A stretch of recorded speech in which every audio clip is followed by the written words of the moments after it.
Ikaze ndi umugaragu w'ibyegeranyo n'amakuru pero aba ngiye kubagezaho indirimbo umuhanzi mukunda King James yasohoye, ariko abantu bari kuyitiranya n'indirimbo iriya yasohoye ari Legacy.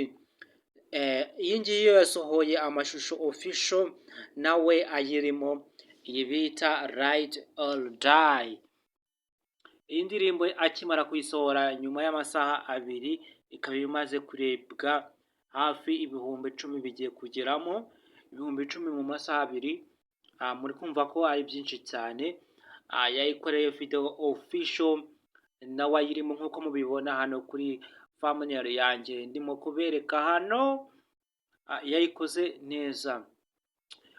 Amateka y'uyu muhanzi nagiye nyagarukaho kenshi cyane, uyakeneye waza ukamureba, uretse ko amaze kugira ibihumbi 237 ni by'abasubscribers, nibo bantu bamukurikirana, akaba amaze kugira video 44. Ibindi nagiye mbigarukaho kenshi cyane mbivuga, nkomeza kugenda mbabwira ngo icyari kinzanye uyu munsi no kubamenyesha cyangwa se kubagezaho indirimbo amaze gusohora, nk'uko nabibasezeranyije buri munsi ngomba kubagezaho indirimbo y'umuhanzi yasohotse nshya, banda update, umuhanzi uwo ari we wese cyangwa se no ku isi yose, amakuru tubagezaho hano diplomasi politike n'amakuru y'ibyamamare byose n'amateka y'ibyamamare byose wabisanga hano. Twigisha icyongereza, dutanga ubufasha ku buntu, twamamaza ku buntu. Twandikire muri comment niba wifuza kwamamaza ibyo ngibyo, turaza kubigukorera nyuma muri video ikurikiraho. Uramenye kandi niba wageze hano kuri uyu muyoboro ntugende udakoze subscribe, like cyangwa se comment n'ibindi byose. Uramenye ntumere nka cya kinyoni cyagiye kitavuze bita igishwi.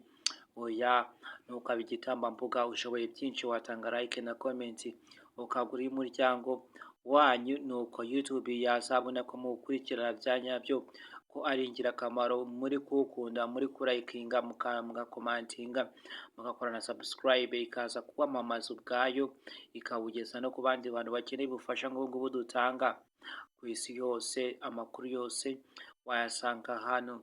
Tujagajaga amakuru yose ku isi, intambara zibera mu bihugu bya Afurika, intambara ya M23 na FARDC, ibyo byose bibarizwa hano 5 kuri 5, kandi dutanga amakuru yizewe ku gihe. Nk'uko rero nakomeje kubibasezeranya, uyu muhanzi benshi bakomeje kumuvuga ngo afite umugore, yashatse umugore bwihishwa. Iki ni ikinyoma cyambaye ubusa, ntabwo yigeze abitangaza. Nk'uko nkurikirana imbuga nkoranyambaga ze, ntabwo yigeze ashaka, aracyari ingaragu. Ese kubera icyo abahanzi benshi batajya bashaka, cyangwa se abandi bakomediye bamaze kugira agatubutse amafaranga, kuki batajya bashaka? Ibi bibazo nk'ibi bya filosofi nibyo tugarukaho tukibaza, tukanabisubiza.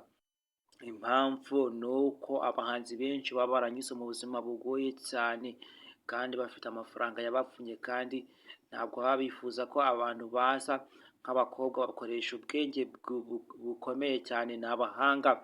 Ukaba waramaze igihe wihiringa utarya, urya ibiryo bitari mu munyu, ukazana umugore umaze kugira amafaranga yawe, bikarangira mugabanye cyangwa se mwatse gatanya, mutandukanye, akaba ari ibyawe gutyo, kandi na mama wawe cyangwa se ababyeyi bawe utarigeze ubahaho n'agasabune ku munsi umwe, warizigamye ubuzima bwawe bwose, ariko umuntu akaza mu gihe gitoya akabitwara. Abakobwa ni abanyabwenge cyane.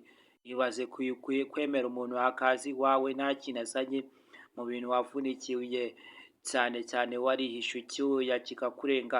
Iyi niyo mpamvu abahanzi batajya bagira umuntu n'umwe bizera, cyane cyane nk'abakire, nabo nta muntu bizera, nta n'umwe, kubera ko baba barabonye byinshi cyane